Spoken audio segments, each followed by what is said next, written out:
Is WWE positioning Brock Lesnar and Ronda Rousey to walk away with all of the championships at WrestleMania this year? What the hell is going on? What's going on, y'all? Happy Monday to you, and welcome to your WWE Raw review for January 31st, 2022. February is already here. This is crazy how fast things are going. Of course, Royal Rumble was this past Saturday, so tonight on Raw was the fallout from that, where we had Brock Lesnar and Ronda Rousey supposedly going to choose who they are going to face at WrestleMania. We got a lot of information regarding Brock Lesnar, not so much about Ronda Rousey at the end of the show, as she has told Becky Lynch that she will give her answer on Friday. You saw that coming a mile away. I thought the same thing today. I said at least one of them, Ronda or Brock, is going to push it to Friday because we know they're both going to have a presence on that show. At least one of them will. And, they'll probably want to do something or set something up pretty big for Friday. So no big surprise there, although a lot of chatter so far about Ronda Rousey and her overall demeanor and how she kind of seems a little bit mentally checked out of this. Maybe she's just coming back to fulfill her contractual duties and her heart really isn't in it, which means we could just get another one-year run from Rousey and then she's gone. So this might be it for her based on how, it feels like she's invested in this so far. But, that's just our own, initial observation of her body language and stuff. We'll see. She did a great job last time she was there 3 years ago. I put her over constantly, how well I thought she adapted to wrestling and how well she transitioned into wrestling, how she was able to work well in the ring. She had a great persona, a badass persona, even when she turned heel. Her personality shines out, and her personality is a lot of what got her over in the UFC to begin with. So I was all for Ronda Rousey in WWE, but so far, it feels like they might be just bringing her in for contractual reasons so they can use her, get some publicity out of it, and, possibly some buzz. And if you build this WrestleMania around Brock Lesnar and Ronda Rousey, who have, outside of WWE mainstream attention, Brock does and Ronda does, that could be WWE's way of really getting a lot of eyeballs on their product for WrestleMania, maybe a few more eyeballs outside of the professional wrestling fan base. And, with the competition with AEW, WWE likes to flex their muscles and show what they can do, so you have Ronda and Brock headline an 80,000 seat two-night show. It's going to make WWE look pretty badass, especially if Ronda and Brock, bring with them all this extra media attention that those two would normally bring. So I can kind of see them going in that direction. We're going to talk a lot about potentials and possibilities. So far, no real concrete proof or evidence that they're going in the unification direction. But as I'll talk about later, and as we've already talked about in a recent podcast, I am actually one of the few people that is all for returning to the pre-2001 format. And we'll talk about that in a little bit. I would have no problem with them just unifying everything and go back to the way it was when WCW was still around, because AEW is here now.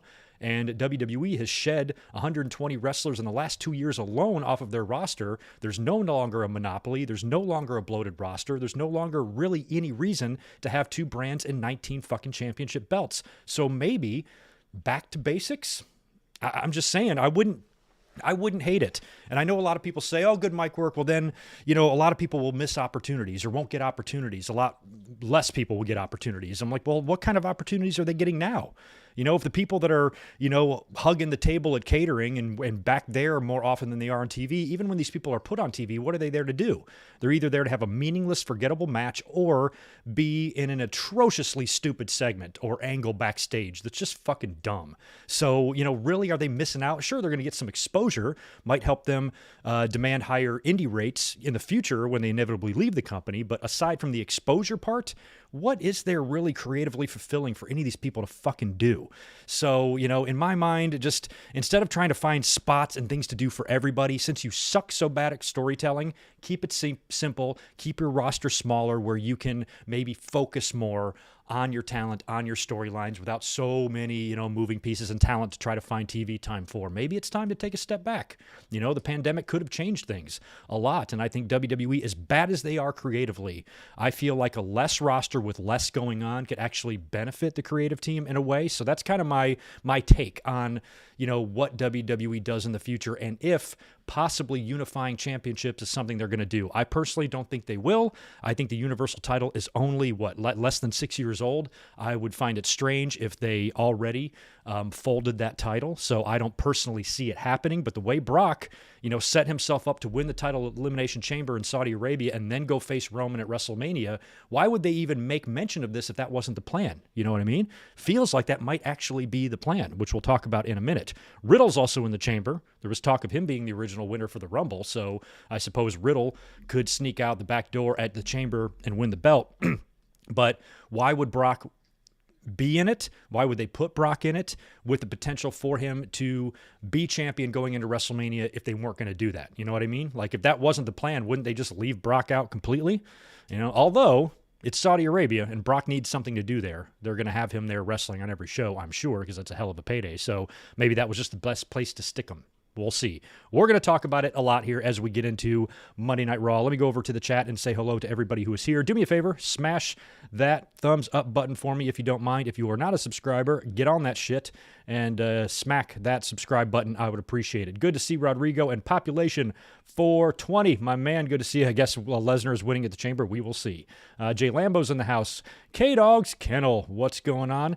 Yeah, we're going to talk about Lita too. That was a surprise appearance. Wasn't expecting her to show up at the end of the night, but they do need to set up some matches for Elimination Chamber. It's Crown Jewel, so they need some legend matches on there because that's usually what they give that audience. So Lita had a good showing at the Royal Rumble.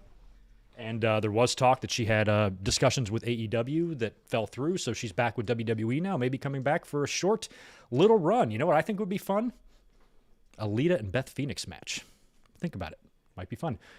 Sam is here. Deshaun Robinson, good to see you. Joshua Sonic. Trey Williams, Ratnick, Stephen Harris. Ian is in the house. Atomic Cody. Rizvan, Beast, Brock, Lesnar, Xavier, Big J, and How Weezy and Deshaun. Good to see you guys. And Barry, Monkey Wrench Party. JJ Leg, did I get you? I'm not sure. Yachiro is in the house. Cerebrus, Monique, good to see you. George Morris, appreciate that $5 drop, and welcome back. Did you 10 out of 10 us for the Royal Rumble the other night? I forgot if you were even here. I don't think you were, so where you been? Hey, Greg, how you doing? Raw, how are you doing? How boring was Raw? I didn't watch it. 0 out of 10s. Didn't watch it. 0 out of 10 anyway. I like your style, George. Who do you like in the Super Bowl? Will you be watching Rams versus Bengals? Yes, I will be watching Rams versus Bengals. Probably, honestly. I like the Bengals story, but I was born in Detroit, and I'm still loyal to the teams there in Detroit, and Matt Stafford was a great quarterback for that team, and unfortunately for him, he had to play a decade there for a horrible organization, and I always felt bad for him because he was a good quality quarterback who put up good numbers, and I think in any other system, he had a chance to make it to the Super Bowl, but he was stuck in Detroit the whole time. Look what happens. Goes to another team, first year in, bam, Super Bowl. So given that Matt Stafford used to play for my old team, who even though I root for the Lions, I fucking hate them, and now he plays for a team just 2 hours north of where I live, close enough for a home team for me, so I think I'm pulling for the LA Rams. However, I'm not going to be that emotionally invested in it. If the Bengals pull it off, hey, I'll be perfectly fine with that. And how weird is it so that's 2 years in a row now? Like, it's never happened ever where one of the teams in the Super Bowl is playing in their home stadium, and now it's happened twice in a row? That's fucking weird. So, go Rams, I suppose. But the Bengals, you kind of like their story where they were 2-14 last year, and now they're in the Super Bowl. I remember vividly the last time they went to the Super Bowl in 1988, and I watched it at home because I was rooting for the 49ers because my mom loved Joe Montana and she loved the whole team. But my buddy across the street was rooting for the Bengals, and we were calling each other after every score. And I even remember the next day on the school bus, we were taught there's a guy who played for Cincinnati. I don't remember his first name. I just remember his last name. It was Krumrie, like Krumrie. He had some gnarly injury like early on in the game, like a Joe Theismann type of knee bending type of shit. And we all talked about what a gross out it was the next day on the school bus. So I actually have a lot of memories of the Bengals last time they were in the Super Bowl. So you know what? If they win, they win. But I think my heart's going to be with Matthew Stafford come 2 weeks from now. Martin Can, it's good to see you. Victor Cologne, Vikings is here. Nathan, Thomas, Kevin, pro wrestling video game fan is in the house. We've got Nick Musser. We got the real YouTube. Holy shit, we got everybody in here right on. Keith, I'm probably going to be running out of shout-outs here, so we need to get down to business. JJ Leg, thank you for the $5. Unify the world's women's and tags. Couldn't agree more. Keep US and IC. Retire women's tags. Reintroduce European title as a women's mid-card title. I kind of agree with some of that. I definitely agree with unifying the worlds 100%, especially the women. But, WWE probably isn't going to want to do that. They don't want to make the women's roster seem less important than the men's, even though kind of it technically is. That's not really something WWE is going to want to push. But I would love for the women's titles to be unified, because I don't think the roster is big enough for 2 champions. If you only have 18 people on your roster and you've got 4 championship belts, that's like 25% of your roster is always going to be a champion. That's out of balance, So I think one women's title would be best. I actually don't want a secondary title, though. I would rather keep the tags, because if you keep the tags, that gives more shit for the women to do or whatever. Just keeps them busy. You know what I mean? So I guess it could go either way, but I would retire one of the women's titles and then retain the tags and then not do the mid-card title right now. That's just me. US and IC, I wouldn't mind seeing those unified, but I suppose you could keep both of them, one of them serving as, what the European title used to be back in the day. So I definitely think some unification down the road wouldn't be a terrible idea, but we'll kind of discuss that more as we go. Good to see Denny and Wilson and Seba in the house as well. K-Dogs Kennel, what's up, dude? Appreciate the 5. I know it's unlikely, but what if, just for history purposes, Ronda challenges both women for both belts at Mania? Always great to catch you live. Thank you very much, Kevin. Yeah, that's kind of what I opened with here, because as we'll talk about here later on in the closing segment with Ronda and Becky, Ronda saying that she's going to give her answer on Friday and possibly have something to do with Charlotte. The 3 of them worked a title for title match 3 years ago at WrestleMania, right? That was for both belts, and it was a triple threat. I could see it happening. I mean, maybe, especially if Brock wins the title in the Chamber and now it's him and Roman title for title, and then it's Becky, Charlotte, Ronda for all the marbles as well. I don't really want to see that rematch again. I would rather get Bianca versus Becky Lynch at WrestleMania and put Bianca over. That's my first choice.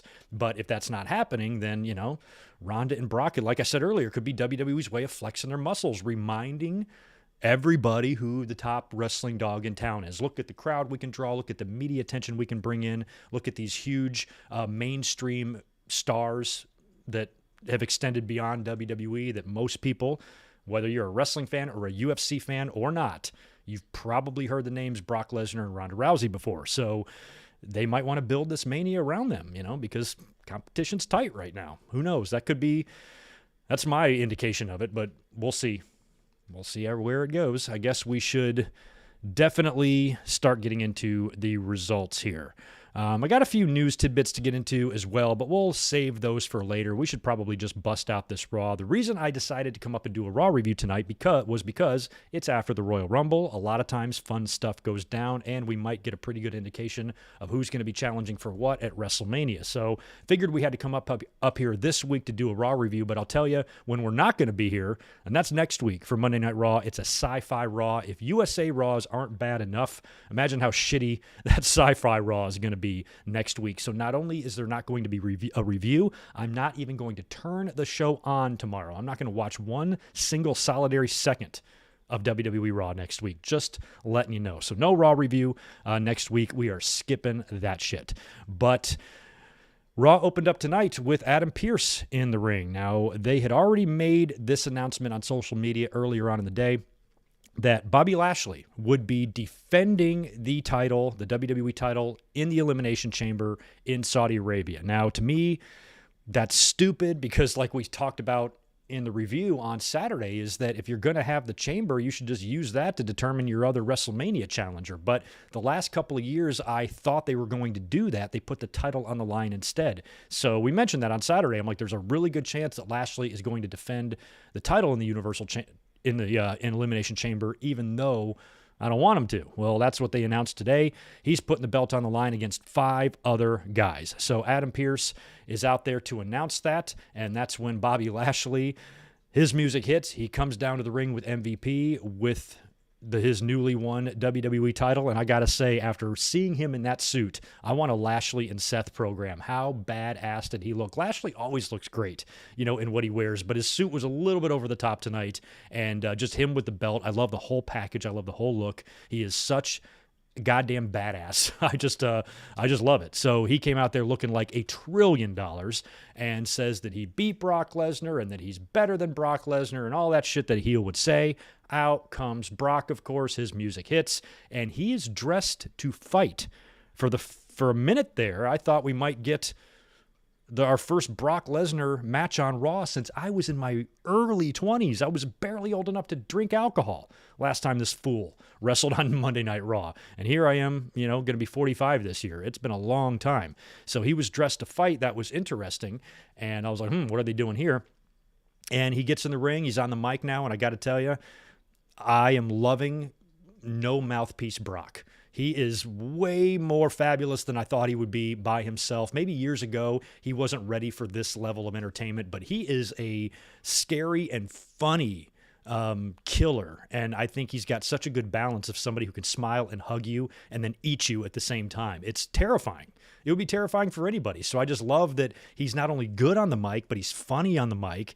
He gets his point across. He's very comfortable. All these years of him having Heyman as a mouthpiece was, a lot of us thought was because Brock isn't a terribly great promo, but he is. He's gotten so good. And this is my favorite rendition of Brock ever in his whole entire career right now. Same goes for Roman Reigns. That's why I'm also probably in the minority of not giving a shit about Brock or not being upset, I should say, about Roman and Brock at WrestleMania, because people can't get away from the fact it's the third time they've wrestled at WrestleMania. Who fucking cares? It could be the 10th time they wrestled at WrestleMania for all I care. What I'm interested is in now, and what this matchup means now. And this match to me is still very compelling when you have a champion of so long like Roman, and then Brock now being the one to chase it. It's almost like him and Roman have kind of swapped from when Brock used to own Roman back in the day.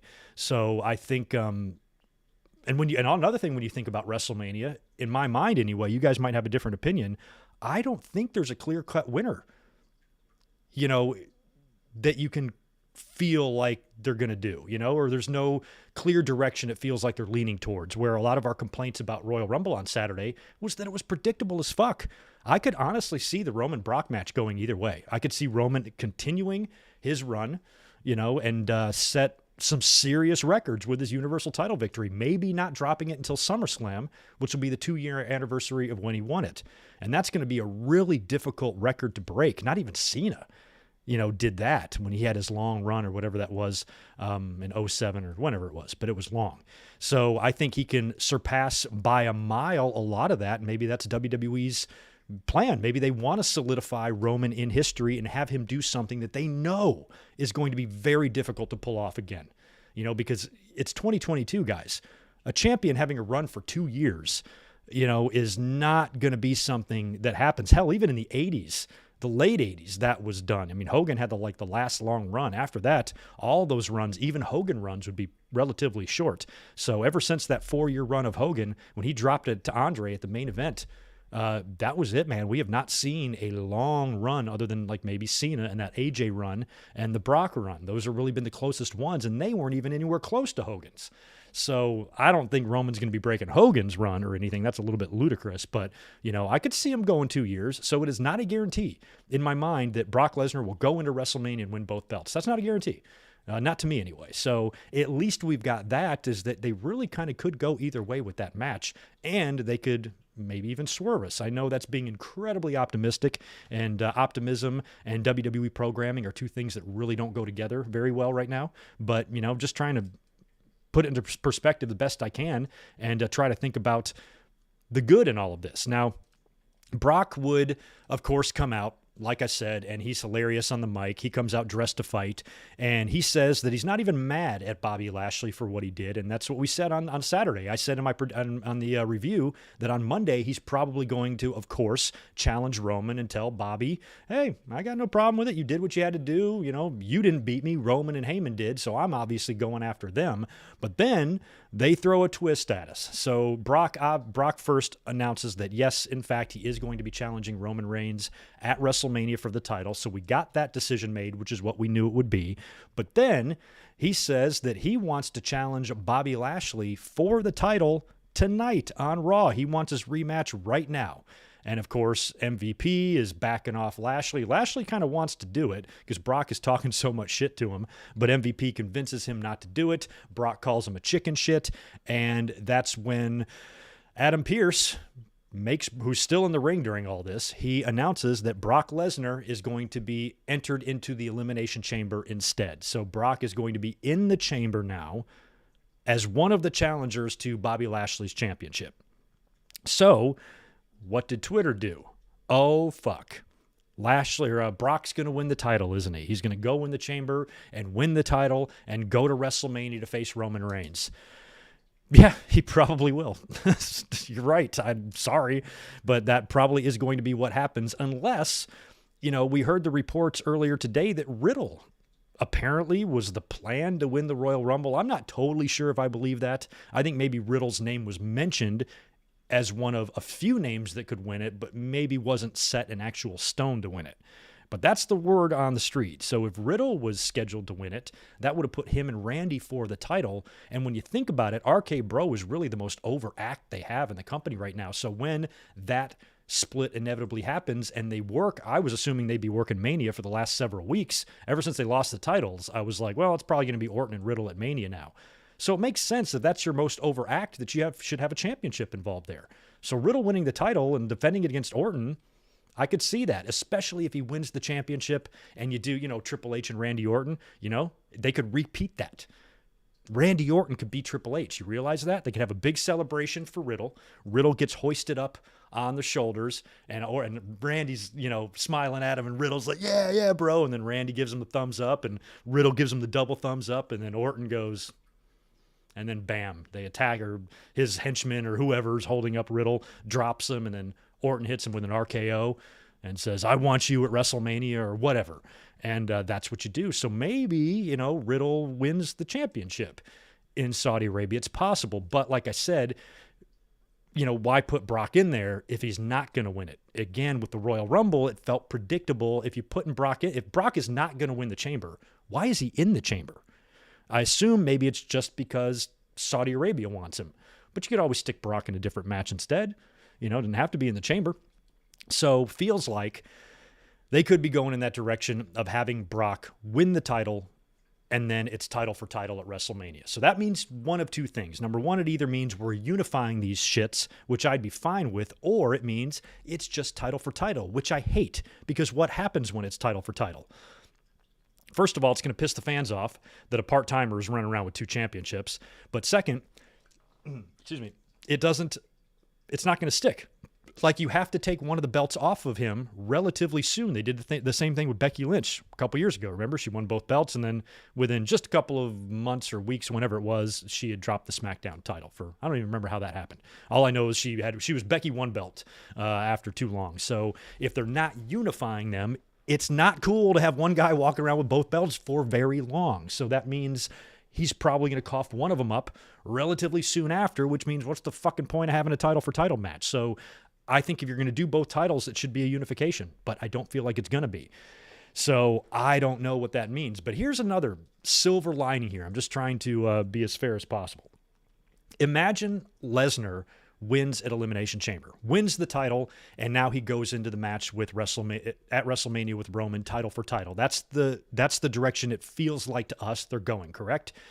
Of course, fans are going to get pissed about this, but let's at least look at the silver lining here. If that is indeed the case, at least WWE knew enough to give Bobby Lashley a victory over Brock first before doing that. You know what I mean? Because if Brock would have just shown up on Saturday at the Rumble and F5'd and pinned Lashley right in the middle and retained the title, and then goes into WrestleMania to face Roman title for title, that doesn't do anybody any favors, especially Bobby Lashley.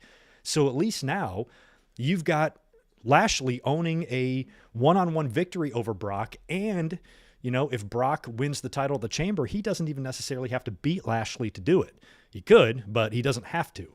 So at least they knew enough to try to throw Lashley a bone. If Lashley is just going to be a quick placeholder for this title, it gives him the title. It gives him a championship victory over Brock before them continuing their path to WrestleMania. And at least they didn't do all of this at the expense of Lashley, which is something that they do a lot. in the past. There's been so many times where, in the effort to get somebody over, they sacrifice somebody else. We've already seen Samoa Joe and Braun Strowman, and hell, who else sacrificed to Brock Lesnar? At least Bobby Lashley didn't go down that road. So that's a positive, and I think that's something that we at least need to acknowledge and say, okay, at least WWE knew enough for that. So that makes us wonder where that leaves Roman Reigns in terms of the Elimination Chamber in Saudi Arabia. He's going to have a match there for sure. It's not going to be in the chamber. That means he's going to need an opponent. I said on the review that I think him and Seth are going to run it back. Is Seth in the chamber? I don't think he is. Who's in the chamber? I have them all. Oh, yeah, Seth is in the chamber. I'm sorry. So the fact that Seth is in the chamber match, that kind of eliminates the possibility of him working with Roman, most likely at the chamber. I thought, based on the finish of the Rumble match, they'd do that one again. And Seth would be a clear-cut babyface, but that's not the case. So what the hell does Roman do? Do you think that he might be facing a certain bald guy with a goatee that is far less handsome than me? I think so. Could be Roman and Goldberg, that WrestleMania match we never got. Could be happening in Saudi Arabia. Wouldn't be surprised at all. And the only good news about that, I know I'm talking about a lot of silver linings tonight, but the only good news about that is Goldberg will fucking lose. And I never trust Goldberg. I always, he's won some matches when I was certain he was going to lose them, but this is one that I swear to you guys, if he wins, I will quit watching wrestling forever. Ever. I will even quit watching AEW. You'll never see me again if it's Roman and Goldberg ends Roman's streak in Saudi Arabia. That ain't happening. So at least if it's going to be Roman and Goldberg, Roman will beat Goldberg. Roman will get that notch on his belt, a victory over Goldberg, a match they tried to do 2 years ago. So if that happens, in a weird way, I'm cool with that too. So yeah, I guess I'm probably okay with a lot more than some fans are, when I try to big picture everything. But, there's still a lot of shit going on. So we will see. We're going to move on to the next match here in just a second. Let me cruise over, see if you guys have any interesting shit to say. Go some Goldberg comments already in there, guys.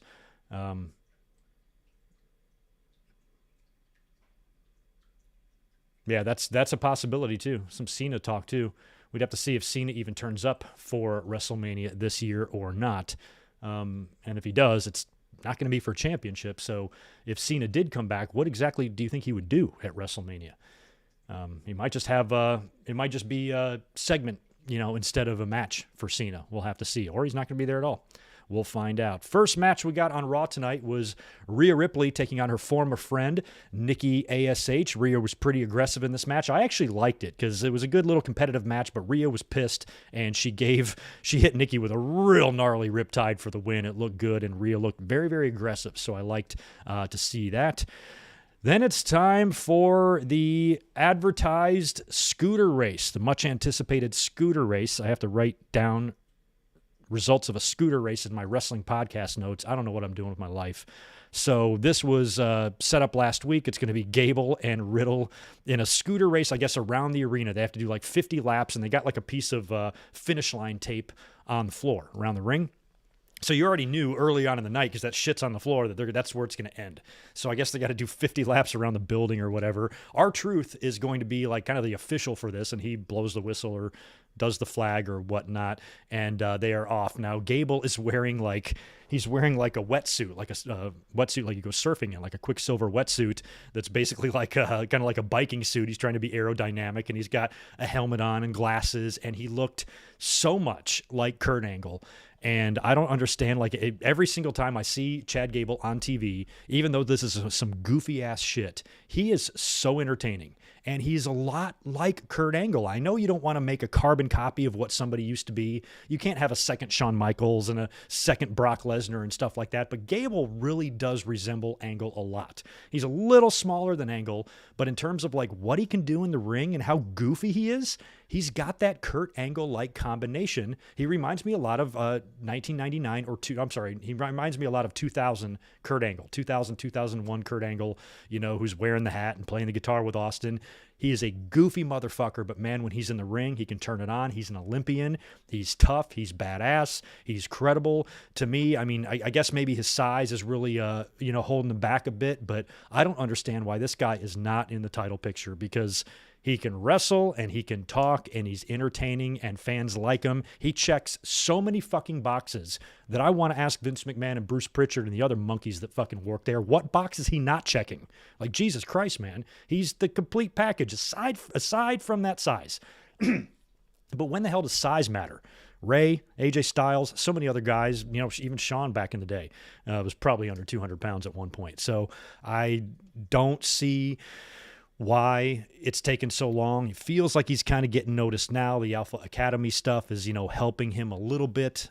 But one thing I hope for 2022, since it's only February, or it's about to be February, is that Gable gets on the map as a bona fide single star. I know that's asking a lot. I know WWE is way too stupid to do that, but I'm begging them to, because I don't think there's a fan out there that would reject Gable as a main event player. I wouldn't.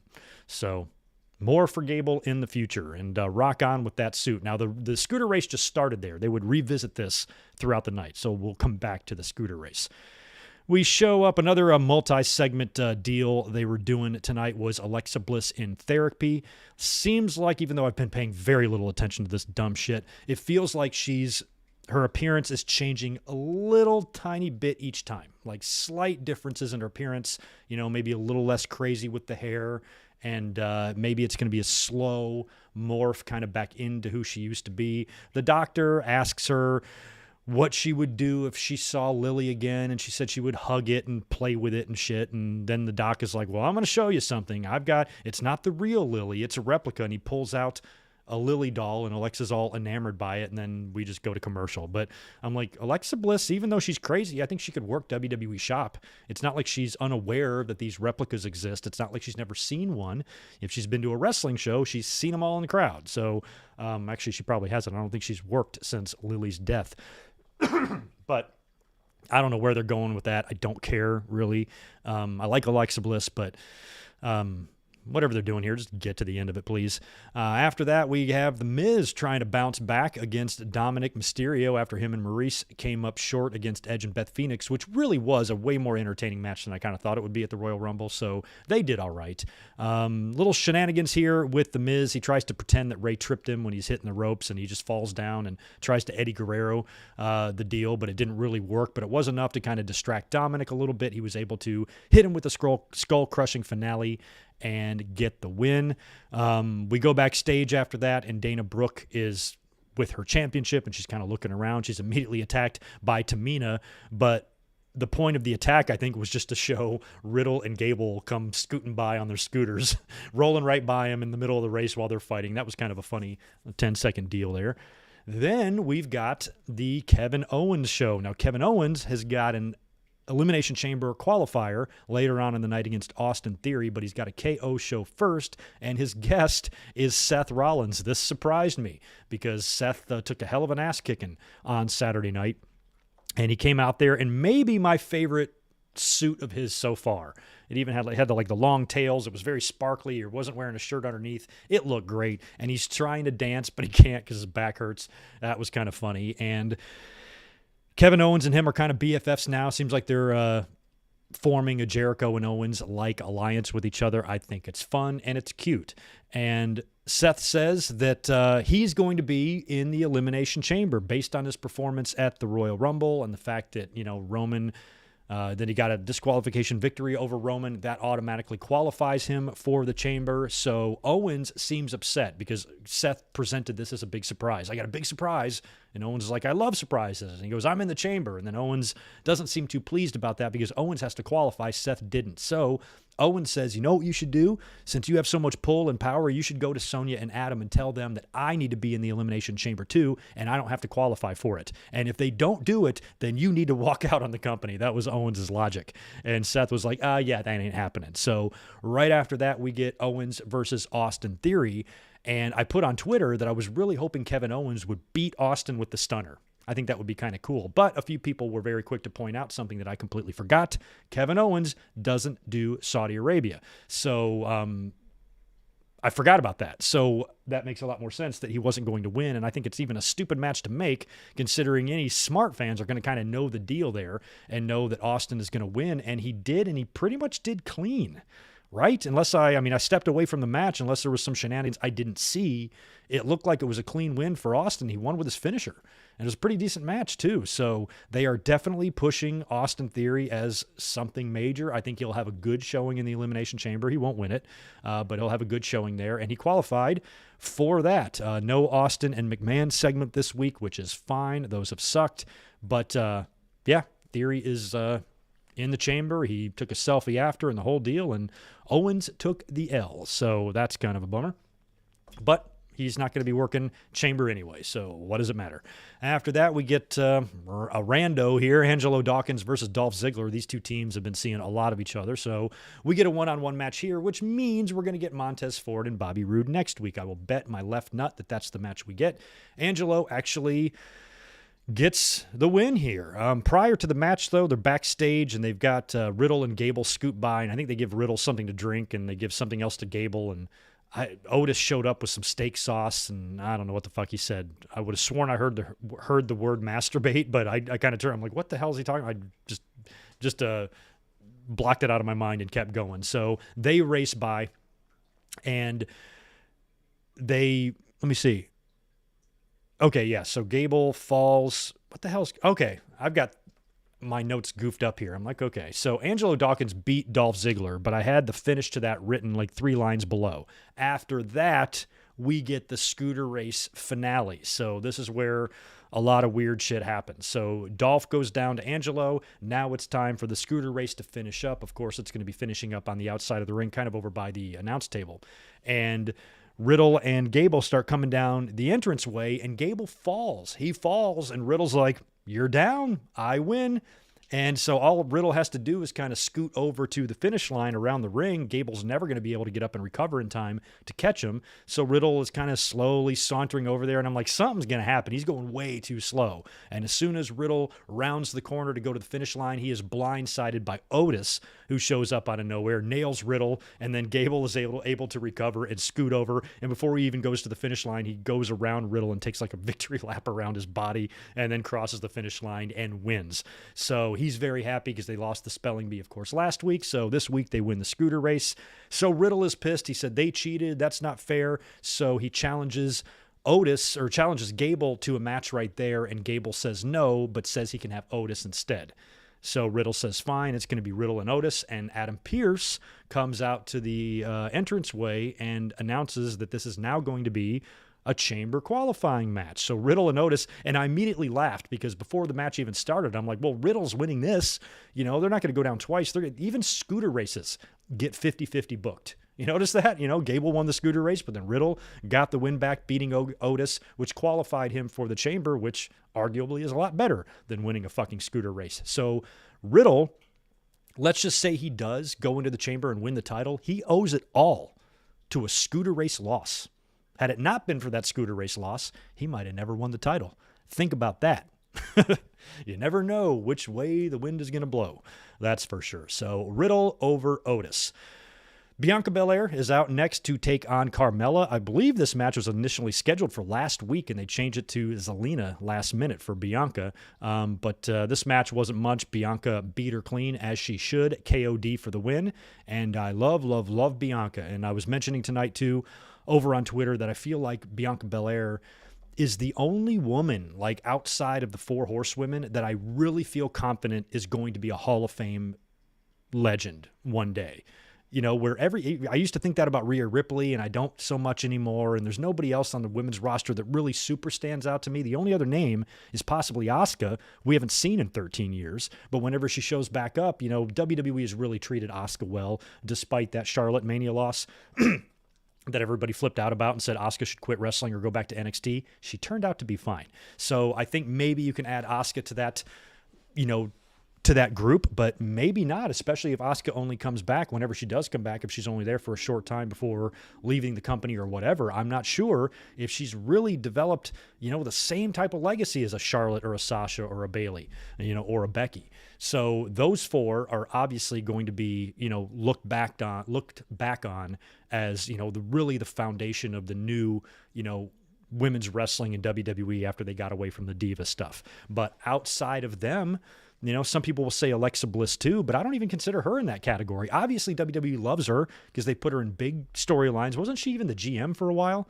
And then when she was with The Fiend and they did the Braun Strowman stuff and all that shit, they've always had stuff for Alexa Bliss to do, but I've never really considered her a worker the way I do the other ones. Charlotte and Sasha and Bayley, they're probably the three best of the horsewomen. I'd probably put Becky last, but in terms of, their work rate in the ring and, what they can do physically and their ability physically, I don't put Alexa Bliss in the category with those four, and certainly not Bianca Belair. So I don't even think Alexa Bliss fits into that category. WWE is going to put her in the Hall of Fame. WWE is going to consider her a legend. But when I think back 20 years from now of some of the great women's wrestling or great women's wrestlers that maybe paved the way for whoever's on top 20 years from now, I'm going to have the four horsewomen more than anything in my mind. So I want Bianca Belair to be that fifth horsewoman. We need another one that you can say, she is a can't miss. She is absolutely a can't miss. She is young, stupidly athletic, has a great look, can talk, and she's got literally everything you would want out of a competitor. And only WWE can fuck that up, because I used to think the same thing about Rhea Ripley. I think I feel it even more for Bianca. I think I even like her a touch more than Ripley. But I feel like you got to be the dumbest person in the world if you fuck up Bianca Belair, and that's why I worry that the dumbest people in the world seem to work in WWE. So if anybody can fuck it up, they can, but I feel like she's too good to not be absolutely huge, which is why I hope when Ronda takes her ass to SmackDown on Friday that she just flat out picks Charlotte and we don't do any belt unifying shit or any three-way or anything like that, and we finally pay off Becky and Bianca at WrestleMania. That's what you have to do for Bianca. I don't care if it means she wins 2 titles in a row at WrestleMania. Don't care. I think it'll be on the undercard of night 2 instead of the main event of night 1, and that's where it should go down in my mind. But we will see what they do with Bianca Belair. I also said on Twitter, I'm thinking about the future. And when Bianca first came in, I said at some point down the road, if they ever find a really personal storyline or a really personal angle or a feud that's got a ton of heat that the fans feel and you can get invested in, it's going to be really hard for WWE to create anything like that from a creative standpoint. But if they do, you got to think about who will be the person to inevitably chop off the hair of Bianca Belair. And when we talk about Ronda, her demeanor seems to be a little bit less into it. Do you think that might be by design? Do you think Ronda has told WWE, hey, look, I'll come back and work another year because I'm contractually obligated to that, but I really don't have an interest in being with WWE beyond that. But I'll be here for you this year and do whatever you want. Maybe they kind of want to create, this is very far-fetched, but maybe they want to create the illusion that Ronda really, her heart isn't in it just to draw the ire of the fans and maybe get them to turn on her. I don't know if she's trying to be a babyface or what she's trying to be. I think she's trying to be a babyface, but some fans so far aren't really into it. And WWE is usually blind as a bat when it comes to that stuff. So in their mind, everything's going just swimmingly. But I suppose maybe they're purposely having Ronda act like that, maybe a little bit less, emotionally invested, even in her post-Rumble interview she did on YouTube. They were asking her, wow, you just won the Royal Rumble. What are you going to do now? She's like, I go back to my bus, hang out with my baby. Not like I'm so psyched or I'm so excited and I can't wait to decide who I'm going to face or I'm looking forward to winning the championship at WrestleMania again. She's like, no, I'm going to go watch TV and hang out with my family. So, maybe they're doing this on purpose. And, if they want to set up an exit plan for her and she's not going to be coming back, somebody should beat her down clean 1, 2, 3 in the middle in her final match. So what if she's the one? What if you get Ronda a bunch of heat this year? She wins the title from somebody at WrestleMania. She turns into the asshole she was right before she left. She insults the audience, that sort of thing. Just gets her a ton of heat. Fans are mad, angry, unstable YouTubers screaming into their webcams about Ronda being disrespectful or whatever the fuck. and you get fans that mad, then you do an angle on TV where she beats down Bianca Belair and cuts her hair off and holds it up like a trophy. And then you set up a match. Maybe it's like a loser leaves town match. Maybe Bianca is so fuming mad, that she's like, I want you so bad that I'll put my career on the line if you put your career on the line or whatever. The loser, whoever loses this match can never set foot in the WWE again. And then Bianca beats her in like 4 minutes, right in the middle. KODs her ass right in the middle and pins her. Fans are happy. She gets redeemed. She wins a championship. Maybe now she's got a new look without that 12-foot ponytail following her around everywhere. I like that's part of her gimmick, but, somebody's got to cut that off at some point. Think of the heat, So I think that could be a good thing for Bianca. And don't give me anybody, whoever cuts the ponytail off should be a younger person. None of that. This ain't the Royal Rumble. It's not Money in the Bank. It's a fucking ponytail. So what you need to do is develop, serious heat by doing that. And I think the fans, it wouldn't be hard for the fans to boo and hate Ronda Rousey. You know what I mean? All you got to do is do the right thing, and they'll turn on her pretty easily. So I think that could be something fun to do down the road. And like I said, could be an excellent exit strategy for Ronda Rousey down the road. We get an Alpha Academy interview after that. I missed what it even was. They basically challenged RK Bro to some sort of quiz shit next week on the Sci-Fi Raw, but I'm not watching the Sci-Fi Raw. So they've got some sort of quiz or some sort of academic challenge next week. I kind of missed what it was. There was a chalkboard and I just forgot what it said, but they're doing that next week on Sci-Fi. Oh gosh, Deshaun, check my Twitter. All right. Oh. Ziggler wants a shot at Braun Breaker. Okay, sure. Send Ziggler to NXT. Absolutely. He'd be great there. I think he'd be a guy that could be, if Finn Balor's moving away from there, I think you should maybe always have like one super experienced veteran, in the NXT locker room mingling. Ziggler could offer a lot, he certainly has experience in many different eras of WWE, and he could maybe even offer advice to a lot of people. They send Dolph to NXT. I'd much rather see him there than do anything with the Dirty Dogs on Raw or SmackDown, but maybe it's just a one-shot deal. Maybe he's going to go down there and work with Braun Breaker at the WrestleMania TakeOver or something, but if they send Ziggler there, I think they should keep Ziggler there for a while. Cool. That's interesting. I think I might have missed another super chat up here. Chris Ludecki, thanks for that $2 earlier on. I agree, Goldberg is far less handsome than you. I know, man. Ugly bastard. All right, cool. I think I got all of that. The only heat in WWE is pyro. Good point. They burned the sign down twice last night. Man. I'm okay. I don't really care much for Carmella. The face max thing is weird. I guess I don't hate it. I just don't like it. And I just don't care.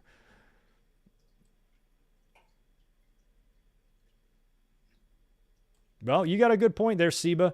You never knew who's going to make it in WWE. Becky was, she talked about in detail on the Broken Skull Sessions just the other night. She went through a lot, and it took a lot of kind of luck, and that is the way a lot of talent gets over. They kind of fall ass backwards into it. Austin did. Austin was shit-talking on the mic for a few months before he won that King of the Ring. And even after the Austin 316 promo, which Becky brought up a good point on Broken Skull Sessions, he only said that once. Austin very rarely said Austin 316 in promos after that, and he only said it once to get it on a t-shirt. Where Becky brings up now, she goes, boy, if we say anything that even remotely gets over with the crowd, they just repeat it over and over and over again in our scripted promos, but she brought that up. But she talked about, how she got punched in the face by Nia Jax back in 2018. We've talked about that a lot. She was already scheduled to face Ronda at Survivor Series, and the punch to the face knocked her out, which postponed the match to WrestleMania, which gave her that big moment and gave her the main event. She probably wouldn't have gotten that without the punch, and she probably wouldn't have gotten over because she was already starting to get over with the fans, those morons. And she brought this up too, how WWE's just fucking clueless when it comes to knowing how the fans are going to react. And the wrestlers are like, no, you idiots, don't turn me heel because they're going to cheer me. And then they're like, oh, well, that's Brooklyn. They'll boo you in, or they'll boo you in Birmingham. She goes, no, they're going to cheer me everywhere because they like me, you morons. So they turned her heel at SummerSlam, but everybody cheered it, and then she was getting more momentum. And then when the most hated woman on the roster unsafely blasts you in the nose, that just set her on a rocket ship to where she was everybody's favorite. And she even talked about on the way down, on the climb to WrestleMania, once that punch happened and she was back, a lot of it, started to fall off because you could kind of see where things were going and she was going to get crowned at WrestleMania. So a lot of times you never know what's going to get somebody over. That's the way a lot of talent has gotten over back in the day. Even The Rock, Rocky Maivia, he got hurt. He went out, he left for a few months. They brought him back, decided to make him a heel, and then holy shit, this dude can talk. It might have taken a longer time to get there had Rock not gotten injured, because WWE is stupid, and they would have continued that bland, horrible babyface persona on him despite it getting shit on by the audience. Even in 1997, they were likely to do that. So sometime in Mick Foley, the same thing. I don't think they expected those Jim Ross interviews to get over the way they did, and for the fans to say, yeah, give us Cactus Jack and shit like that. So these guys, a lot of times wrestlers can just fall into it, but it does take some ability as well. So you're right. It doesn't, you never know who's going to get over. Anybody can, but these days, man, I don't know. Yay.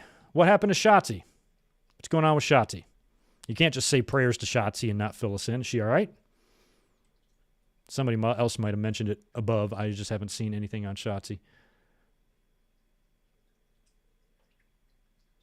And Trey, you bring up an excellent point. When I say Hall of Famer, I kind of mean like real Hall of Famer. Like even if they're in the Hall of Fame, I'm talking about like, I don't know, maybe like Rushmore type of stuff. Maybe not. Hall of Fame might be too broad of a description because pretty much anybody who's had any sort of a track record in WWE will go into the Hall of Fame. They all will, Natalia and all them. So you're right. Hall of Fame might be maybe legend. I know they call them legends, but somebody who's truly a legend. I think Becky and Sasha and Charlotte and Bayley will go down as legends, where I don't think the Bella twins are going to go down as legends, but they're all in the Hall of Fame. So yeah, Hall of Fame's kind of a broad term these days. And like I've said before, as long as you won some matches in WWE, you're getting in the Hall of Fame. Coco Beware's in it. So all you need to know. So it's the way it is. Oh, her father passed away. Oh, that's a bummer. That happened yesterday? I did not know that. Yeah, prayers out to Shotzi. That's a shame. Yeah, it's kind of young to lose a dad. My dad just died in 2019, but, I was in my 40s, so it's very young to be losing a father. That's a bummer. Yeah, thoughts out to Shotzi and her family. All right, where we leave off? Oh, yeah, the quiz sci-fi shit, right? After that, we got AJ Styles and Rey Mysterio. Holy shit, on paper, that is sexy. And this is going to be a chamber qualifier. Now, I know, we've definitely had an AJ Styles and Rey Mysterio match in WWE, but I can't think of that many. AJ's been there for 4 years, so they've definitely crossed paths. I think I remember like a U.S. title match between them or something like that when like AJ was the champ, I think. So I know it's happened, but it doesn't seem like a match that happens often. And holy shit, Hall of Famers, man. This is a 25-year vet and a 30-year vet, both first balloters going at it. Kind of cool. Didn't hate seeing that. Styles, of course, got the victory with the Styles Clash. I like Rey, but I'd rather see Styles in the Elimination Chamber. So he qualifies for that in a really good match against Rey, against two fucking legends, man. So he was our last qualifier for the Chamber. So that leaves us with Bobby Lashley defending the WWE title against Brock Lesnar, Austin Theory, Seth Rollins, Riddle, and AJ Styles. That is the Chamber matchup. 6 guys. Wow, it should be, that's pretty good looking when you look at those names. You're like, holy shit, that's quite the array of guys. The only guy that seems out of place there is Austin Theory. And if they are going to put the belt on Brock, does he beat Lashley at the end? Does Lashley get eliminated early somehow? I don't know. I still think that if Lashley loses, you got to wonder, and they do the Brock Roman title for title thing, then that leaves a whole lot of people wondering who the hell they're going to work with at WrestleMania. And if Lesnar does win in the Elimination Chamber, then what does Lashley do at Mania? And what does Rollins do at Mania? Now, I would love to see the two of them have a program with each other, because when I saw Lashley in that suit tonight, and you compare him to, you have Seth Rollins and Lashley doing a promo in their insane suits, that would be a lot of fun. Although I feel like we could also see Rollins and Owens again, which we already saw that in the PC WrestleMania. But they might be going in that direction there. But Rollins and Lashley might be fun. Even if it's not for the title, they could do something, I think, that could make it fun between those two. So we'll see what they do. And that leaves us with the final segment of the night, Ronda Rousey making her choice. She comes out and says that she's got to decide who to challenge. She kind of has history and beef with both. And as soon as she said that, number one, Becky Lynch comes out, but also my mind was like, oh shit, are they going to unify with Ronda too? Are they going to do title for title with Ronda too? I mean, imagine that. Brock and Ronda Rousey, both of them main eventing a night of WrestleMania, because they both will, you would think. I think Ronda's match will main event night 1. Brock's match will main event night 2. That's my guess. And could you imagine that visual of Ronda celebrating with 2 belts on one night and then Brock doing it the very next night? You know, like I said, the exposure, the publicity, even ESPN would pick up on this shit quite hardcore. So you got to wonder if that's what they have planned, just for Mania to create some sort of interest. So Becky Lynch then comes out and basically pressures Ronda and is leaning on her to give her an answer and says, come on, hurry up and just tell me, I want to know who I'm going to beat at WrestleMania. And Ronda ends up grabbing her by the arm, taking her down by the arm and grabbing her arm, and pulls the microphone out of her hand and says, you will get your answer on Friday night. So not too surprising there that they're going to hold this off to maybe spark a rating on Friday, and plus put Rousey on SmackDown. If she just would have challenged Becky Lynch here, then there's no reason to go to SmackDown. So they probably want her for both shows. And we heard the rumors when Ronda Rousey was rumored to come back that she was going to be on SmackDown.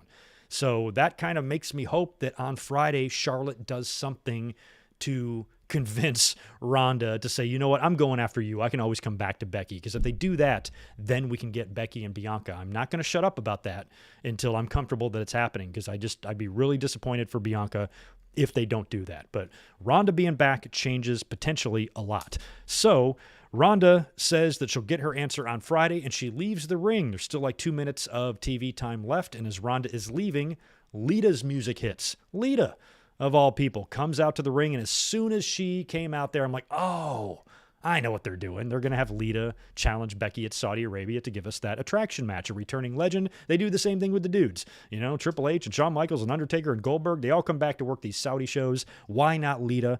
And she'll be challenging Becky Lynch, or she issues a challenge to Becky Lynch at Crown Jewel, or I keep saying Crown Jewel, but I guess it's Elimination Chamber. I thought the whole time that they were just having Elimination Chamber matches at Crown Jewel, but then I heard so many people mentioning it by name, I was like, are they getting the name wrong? But no, it actually is Crown Jewel. It's just being held in Saudi Arabia. So Lita versus Becky will be going down there. I like that. I got no problem with that. It should be, a fun kind of throwback match for Lita. Not sure how great the match is going to be in the ring. I think it'll be okay. But in the end, I think Becky's going to beat her. Obviously, I don't see Lita winning the title. I think Lita's just kind of there to kind of do what Goldberg did and come in and go down to the champ. But Becky and her run, entering basically its 3rd year. I mean, I consider her run uninterrupted from WrestleMania 2019, WrestleMania 35. Ever since then, it doesn't feel like Becky has taken a loss. So having Lita beat her in Saudi Arabia in February before WrestleMania does not seem likely. So I think Becky obviously will retain here, beat Lita, and go into WrestleMania to do, hopefully, a job to Bianca, but possibly something involving Rousey. So like I said at the beginning of the podcast, I wouldn't totally hate maybe a Lita and Beth Phoenix feud. Might be fun. Might be fun. Why not? So we will see what happens. Some people were talking about, speaking of interesting women's feuds, some people were mentioning the possibility of Sasha Banks leaving WWE.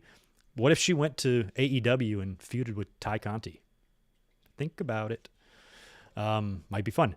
So, yeah, that's your Raw in a nutshell. I did not think tonight was very great, considering it was the night after, or a couple days after, the Royal Rumble.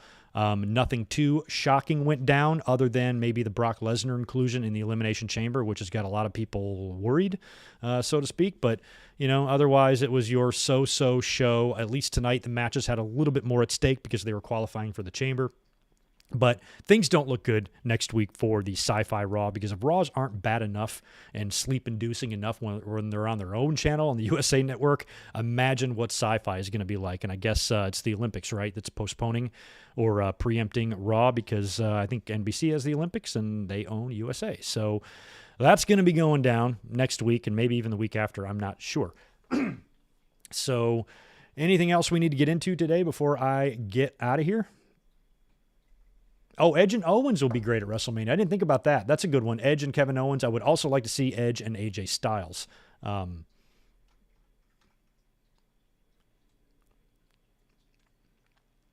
think Mysterio's been a pro longer than 94, Sam. He's been around. He's definitely wrestled 30 years. I think he's got 30 years in the ring. I know he was wrestling when he was like 15 or 16. So I would say maybe even earlier than 94, but I'm not totally sure. I'm sure Wikipedia's got a debut date on there somewhere. Skull Vikings, Drew McIntyre. Another good one. You know, he was not on Raw tonight. That's interesting because he was in the Rumble. He came back as a surprise. I kind of laughed because I think WWE and maybe even Drew himself thought he was going to get a John Cena 2008-like ovation. Fans didn't give a fuck when he came out there. And, of course, you know, he was the last one in there with Brock, and, you know, all that work to, you know, get Drew over 2 years ago has now been, I wouldn't say undone, but, you know, Brock got his revenge by chucking Drew out, and Brock's going to be back in the title picture, and Drew will not be. So we didn't see him tonight on Raw, so I don't know if that was on purpose or if maybe he's going back to take some more time off, and he was just healthy enough to work the Rumble, and, you know, he'll be back later. Have we seen McIntyre in Saudi Arabia? What's his deal? How come I can't think of a Drew McIntyre in Saudi Arabia match? He might have worked one. I can't remember one off the top of my head. So maybe he's a guy that doesn't go. I don't know. We know Kevin Owens is making the trip, and neither is Sami Zayn and maybe some others. Yeah, has McIntyre worked a Saudi show? Can't even think of one off the top of my head. Oh, Drew is on SmackDown. Sorry.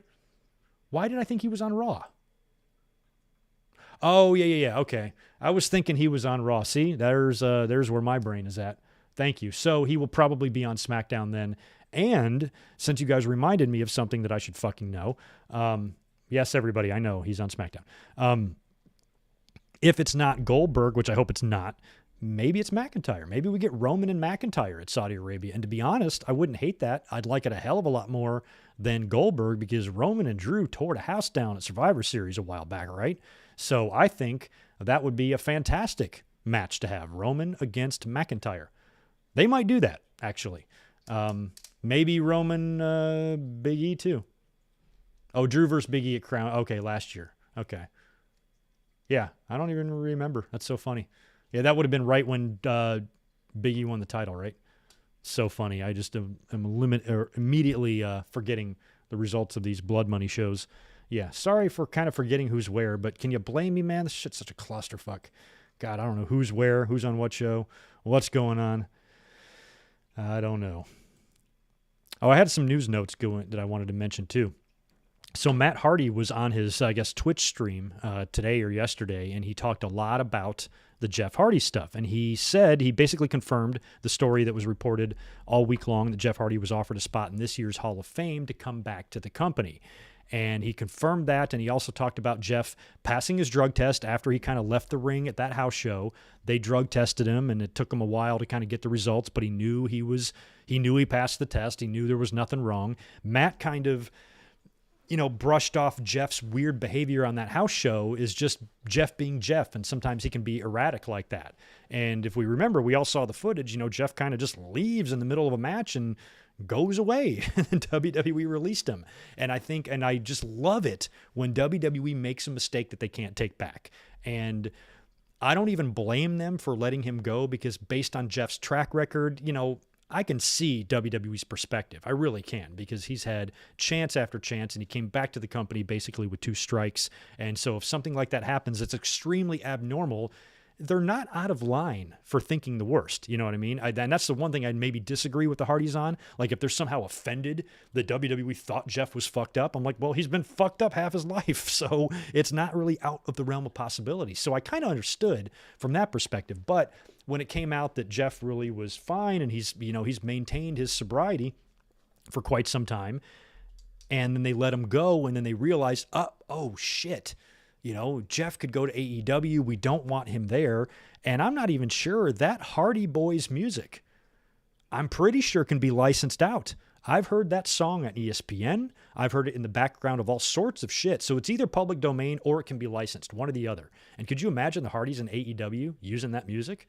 Working with the Bucks or something? That would be fucking fun. So maybe WWE's like, oh shit, if we now he's going to go to AEW, he's going to reunite with Matt, and they're going to get some of that Hardy Boy magic. So they decided to offer Jeff a spot to come back and try to sweeten the deal by dangling the Hall of Fame in front of them, because they're so fucking arrogant. They think that Hall of Fame, is the ultimate carrot, when it's not. Lots of guys have said, no, go fuck yourself. I don't want to be in the Hall of Fame. So I'm glad that Jeff turned him down. I'm glad WWE jumped the gun and made a decision that they shouldn't have and now can't take it back. And, if it comes to, and Matt even said that Jeff was basically just done with WWE, almost insinuating that perhaps Jeff did that on purpose to get released. I don't know. I can completely understand somebody getting fed up with the just ridiculousness in WWE. That company is such a mess. It's such a clusterfuck. It's so up its own ass that if I was a talent there, I would be going out of my mind. However, with Hardy, WWE always treated him well, even though he wasn't maybe on the top of the card right now. Since he's been back, they had him working with Randy Orton and Hell in the Cell, and they always feature him. He beat Karrion Kross in his debut when he came out there with the suspenders and helmet. And the fans love him. WWE knows that Jeff Hardy is still over. And like I said, he can be marketed to men, to women, to kids, and to old people. He is beloved across the board. And one of the only stars that really has that wide range of fan support. Not a lot of guys can do that. We could probably do a whole podcast on guys or gals that had support from basically 100% of the audience. And Jeff is one of those rare situations where he actually has that. So I think WWE doesn't want to lose him, but now they have to. And so basically, even though I don't blame WWE for their harsh reaction, I love that they regret it and they can't take it back. That makes me so fucking happy that they can't get him, that they want something that they can't have. And I hope Jeff goes to AEW and just stands right there with his brother, and we see Hardy Boys all over the place and watch WWE just twisting their britches about it. I fucking love it. So good for Jeff. He's also smart enough to know that it doesn't matter what happens now. He can go tell them to fuck themselves, go to AEW with Matt, and still go to the Hall of Fame one day. He will absolutely, with Matt, be in the Hall of Fame, with his brother as a tag team and by himself. It will happen. It just ain't going to be in 2022. Might be in 2025. But I hope that we get a Hardy Boys reunion in AEW, and, maybe they have a final Legends run, work with some young teams, put a few guys over, maybe pass the baton to the Bucks, even though the Bucks are nearing the point where they're going to be passing the baton to people, but maybe pass that baton to them, because when it comes to teams like that, the Bucks, the Bucks are the Hardys. So, the Hardys were, when you look at what the young Bucks gear compared to 1999 Hardys, before they got with Michael Hayes and they started dressing more edgy or whatever, they look the exact same, just like the Rockers used to look. So, you went from Rockers to Hardys to now Young Bucks. It's quite the transition between these teams. And I know Hardys and Bucks have worked together before. They've even traded some championships on the independent level, but being in AEW and, maybe having some, greatest tag team ever battle or whatever, however AEW could title it, it could be a big deal to have that match actually on American pay-per-view, and not something that's, in a smaller arena in front of 100 people in Ring of Honor or whatever, like something big. So they could be doing that, and I think WWE doesn't like the idea of that. So they tried to get him back, and it also makes me wonder, I'm like, do they really give a shit about Jeff Hardy? Do they really care? Now they want him back, but do they really care about his happiness? No, they just want to keep him away from AEW. So I'm so happy that he said, nope, go piss up a rope. Good for you, Jeff. Also, the story of WWE striking a deal with Disney Plus in Indonesia could really have some impact on future dealings with the company, because before long, I think the deals they signed with USA and Fox were 5 years, correct? It's about time to start thinking about negotiations again for those big TV deals. And, there's been a lot of talk about WWE potentially selling. I don't think they're really looking to sell immediately, but they might be positioning themselves to sell. A lot of people have talked about that with the releasing of stars. And we the last batch of releases, that's what we started talking about. I'm like, it looks like WWE is trying to make this company look as valuable or attractive or to a potential buyer as possible if it is something they want to do, before Vince McMahon passes away. So, the Indonesia deal with Disney Plus could just be the beginning, of maybe more programming moving to Disney or them leveraging Disney as a way to get more money out of USA or NBC Universal and Fox, which could also happen. So I think when those deals come up, think about how much money they got last time. When they're, talking to Disney and other people, that tells me that the next time they sign TV deals, it ain't going to be for less money. It's going to be for more. Think about that. And if it is for more, and they're going to be raking in even more billions, please explain to me what the motivation would be on their end to create a compelling creative product. There isn't any. It doesn't matter what kind of garbage they feed us. They know that the rights to their TV are very, very valuable and can command lots and lots and lots of dollars. And that's scary, and it's sad that there's no accountability, because WWE did what they set out to do. They set themselves out to be the Ice-Capades. It was no longer riding the coattails of one guy anymore. Now you're going for the show. You're not going for one individual. Back in the Attitude Era, when I went to shows, out of the 20,000 people in every sold-out show I went to, 15,000 of those people were there to see Austin. And the other 5,000 were just there for some other reason. But everybody was there primarily to see one guy. Without that one guy, you're talking about half or less of the audience that you're bringing in. And WWE's not doing that. We even kind of mentioned this a couple weeks ago that I think the bottom is in. I think WWE's bottomed out on their ratings. Even if they continue to suck, I can't see the ratings going much lower than that, because I think all the fans that just don't want to deal with it have left a long time ago.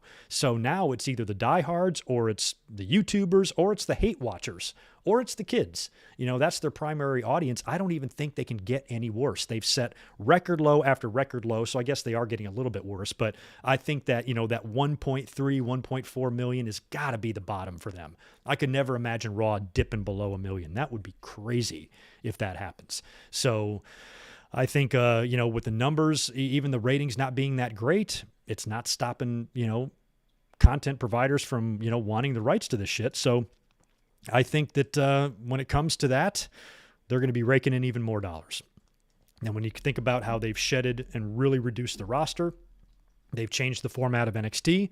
I think they're really trying to simplify things and to bring in as much profit as possible, because that's the way you want your company to look if you're going to sell it. So I don't know. I don't know if it's the next TV deal. I don't know if it's the next 5 years, 10 years, whenever, but it feels like these are all things that are a very likely possibility. I don't think in 2022. I don't even think in 2023. But I just think down the road, maybe by the time I'm 50, I'm about to be 45, somebody other than a McMahon could be owning WWE. Speaking of McMahons, Shane McMahon apparently has got a ton of heat on him. He was in the Rumble on Saturday for no fucking reason at all. And when I want to credit Fightful, even though I'm not totally sure. I can't remember where I read it. It was probably them. But Shane McMahon was largely in charge of booking this year's Royal Rumble. And we even said on the review on Saturday, I said, you can tell, for somebody like me who's watched every single Rumble, and if you're a crazy wrestling fan like I am, you can tell just by watching it the differences between a Pat Patterson Royal Rumble and a non-Pat Patterson Royal Rumble. There's a very distinct difference in how they feel. And apparently Shane McMahon was in charge of this one. There was several changes throughout the day, including having Seth Rollins in the Royal Rumble. After taking the ass whipping with the chair that he took from Roman Reigns, Shane at one point had him in the match, and that was changed. We also heard the rumor of Matt Riddle possibly being penciled in to win this thing, and there was also some chatter about Shane really wanting to book the Rumble around his own entrant, which is stupid. He came in at the very end, and apparently he's going to have a match at WrestleMania this year, which I don't want to see. There's been plenty of years where I've tolerated Shane because he's nuts and he's fun. And, Hell in a Cell match with Undertaker because we knew he was going to dive off of that thing. You know, the matches he had with The Miz, I didn't even hate. Even the Kevin Owens stuff that he did was all kind of recent in his since his return in 2016 or whenever it was. You know, all of those I was largely okay with. But on Saturday, it felt like he came out of nowhere. We have not even heard Shane McMahon's name. All of a sudden, he's out in the Rumble. He wants to be a big part of it, and now he wants to have some sort of a match at WrestleMania with somebody, which I think is absolutely pointless. I mean, unless it's a retirement match for Shane, you know, this means he's coming back and taking down a spot, and I don't even like complaining about that. I hate when they're taking a spot with somebody because normally I don't give a shit if Shane wants to have a match. If I'm entertained, I'm not really concerned with anybody's spot. I just want to be entertained. So, but now it's to the point where I just have no use for Shane McMahon. I have no need or no desire to see him or see him wrestle or see him dance now that he's in his mid-50s and getting a little portly and he's out there still dancing to his Here Comes the Money shit, and I don't need it. I don't need it. So Shane must think he's a draw. Shane, you're not. And don't work WrestleMania. Appreciate everything you did. Appreciate every bump you took. I saw one of them live. I was at SummerSlam 22 years ago this year when Shane McMahon fell off the big fucking scaffolding in the match with Blackman. Shane sat right next to me at a show during a run-in when he ran in at the during the Kurt Angle and Chris Benoit cage match. Sat right next to me. So I like Shane McMahon a lot. And I like everything he did, but I have no desire for him ever to wrestle again. But I'm sure he will. So a ton of Shane shit going on too. Yeah, let's hope it's not Shane versus Edge. That would really suck. That would almost be like, that would be salt in the wound. I already don't need a Shane McMahon match as it is, and I don't need him taking spots from somebody else, but I certainly don't need us to burn an Edge match on Shane McMahon. You know, when Edge comes back, I'm like, I want to see him work with the AJs and the Kevin Owens and guys like that, not fucking Shane McMahon. Yikes. Oh, yeah, and I'm sure Shane's going to be at Crown Jewel as well. I'm surprised he didn't find his way into that Elimination Chamber match. How much you want to bet he will? Do you think that maybe Shane... Here's one way I'd be okay with Shane coming back. Okay, here's one scenario where I think Shane's return would be okay. If he worked with Austin Theory. Think about it. Vince has been doing all that shit with Austin Theory on TV, you know, almost like kind of mentoring him. Seems like he cares a lot about him. Maybe there can be some jealousy with Shane and, you know, you're trying to make this guy your next son and, you know, he's going to take my place or whatever. Probably a lot of what Shane McMahon felt about Triple H for so many years, like for real. So maybe Shane attacks Austin Theory and takes his place in the chamber. That way he can stand on one of the pods and do his coast-to-coast move. And then, of course, this pisses off Theory and Vince McMahon.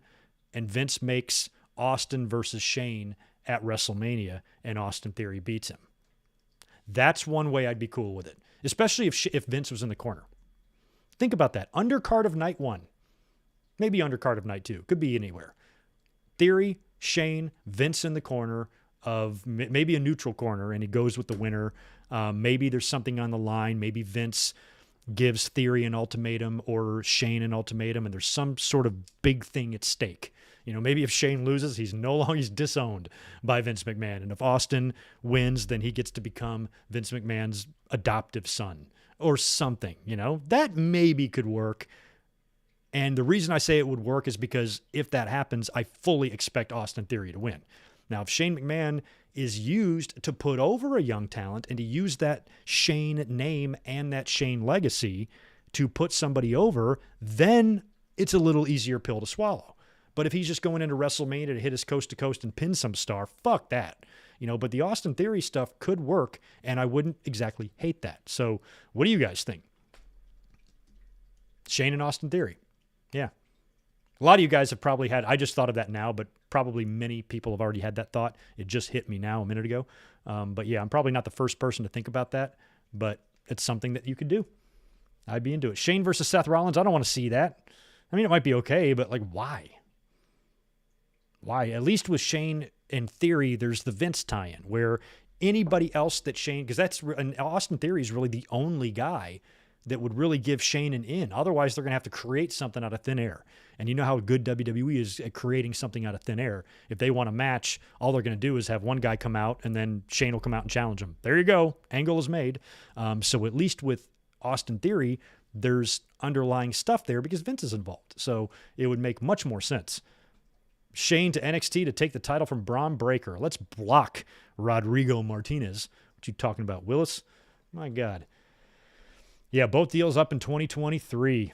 It's been that long? I thought it was another 2 years from now.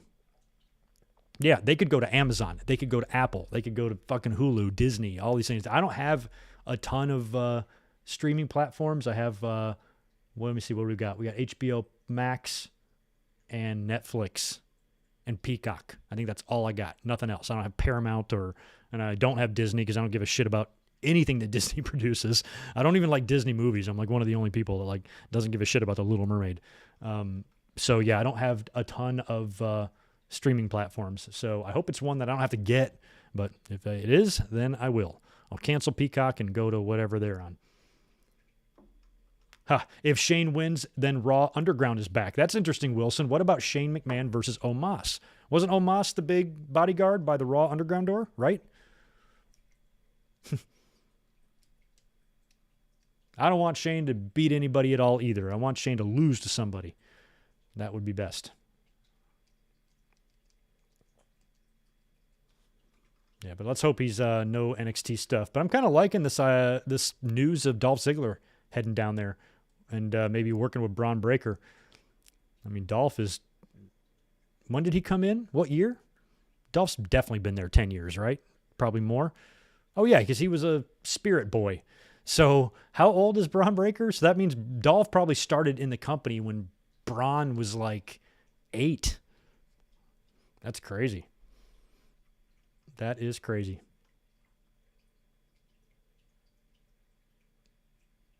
Oh, yeah, WWE's already got some programming on Hulu, correct? Shane versus Elias, if we can locate Elias. I think him and Veer are lost in the woods. Got another Veer vignette tonight. Still coming, although he did work a dark match tonight. Raw was in Cincinnati tonight. That had to be a happy crowd after, the Bengals winning. And I think Sean Ross Sapp had some pretty decent seats, and he posted a picture of Veer, who's there. But he wrestled in the dark match, and then they still ran a vignette saying he was coming. This company, man.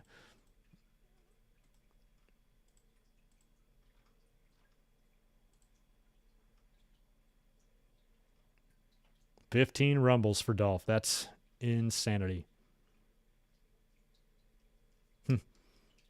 Mongo, would I roll with Lashley beating Brock? Of course. I just don't think we're going to get that opportunity. Lashley already beat Brock on Saturday, and the next match that they're going to see each other in is going to be the Chamber. So I suppose the two of them could be in their last together, which they likely will. But I kind of hope that if Brock wins the title in the Chamber, it's not by beating Lashley. I want their one and only encounter just to be Lashley winning. Because what does it mean for Brock? I mean, Brock lost to Lashley, lost the title, and is still going to the main event of WrestleMania. So even Brock without a title is a bigger star than guys with titles, and that's the magic of Brock. So if he does win, I just kind of hope he maybe pins Riddle or something. I want to see Riddle and Brock go at it for a little while. That would be a lot of fun too. So we shall see. Yeah, TJ, I agree. Veer and his blue balls. I don't know where T-Bar and Mace are. T-Bar's been working some main events. I've seen that, but not sure what Mace is up to. Sam, Mitch passed away a long time ago. We had a nice memorial show for Mitch. We still think about Mitch every now and then. He was a good man, that Mitch. Rest in peace, Mitch. We love you and miss you every day. Anywho, that should do it for me tonight. I got nothing really else to say, so do me a favor on your way out the door if you could, and smash that thumbs up button for me. The plan for right now is to be up here on Wednesday as usual for Dynamite watch-alongs. There is a chance it might not happen. I've got a sick pet in the house, so might be doing some potential things with that on Wednesday, depending on what some test results say and all that. So we'll play that by ear. But my plan as of right now is to be up here Wednesday night. We will watch Dynamite together. And then after that, this coming Sunday, we kick off our WrestleMania watch-along. So we'll be up here Sunday. I think we're going to watch WrestleMania 10. I'm just not totally sure yet. That's the one I have penciled in because I kind of want to do like 10, 20, 30. But we might do a different one instead. But right now, I've kind of got WrestleMania 10 penciled in for this Sunday for us to watch together, since we weren't here yesterday to do a watch along. And we won't be the following week either because it's Super Bowl, but next week we can definitely do one. So you guys enjoy the rest of your Monday. Thanks again for being here, and I will catch you Wednesday night for Dynamite.